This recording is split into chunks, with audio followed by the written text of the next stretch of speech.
వాళ్ళు ఏసన్న గారు ఒకసారి బస్సులో ప్రయాణమే వెళ్తూ ఉంటే ఆయన ప్రక్క సీట్లో కొంచెం ముందుకెళ్ళిన తర్వాత ఒక పాసెంజర్ వచ్చి కూర్చున్నాడట.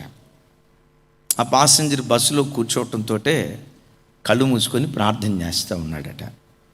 ఏసన్న గారు ఆయన వైపు చూసి, ఆర్ యు క్రిస్టియన్, మీరు క్రైస్తవులా అన్నాడంట. ఇప్పుడు భోజనం చేసేటప్పుడు కానీ ప్రయాణాలప్పుడు కానీ మనం తప్పకుండా ప్రార్థన చేస్తామో లేదా? సరే, ప్రార్థన చేయటం చూసి మీరు క్రైస్తవులా అన్నాడట. ఎస్, అవునయ్యా. అప్పుడు దైవ సేవకులు అడిగారట, ఎలా రక్షించబడ్డావు? ఆ పెద్ద ఆయన చెప్పాడట, సువార్తను చూసి రక్షించబడ్డాను అన్నాడట. సువార్తను చూసి రక్షించబడ్డాను. నేను మిమ్మల్ని అడుగుతా, ఎవరు రక్షణ పొందినా సువార్త విని రక్షించబడతారా, సువార్తను చూసి రక్షించబడతారా? ఎవరైనా సువార్త విని రక్షించబడతారు.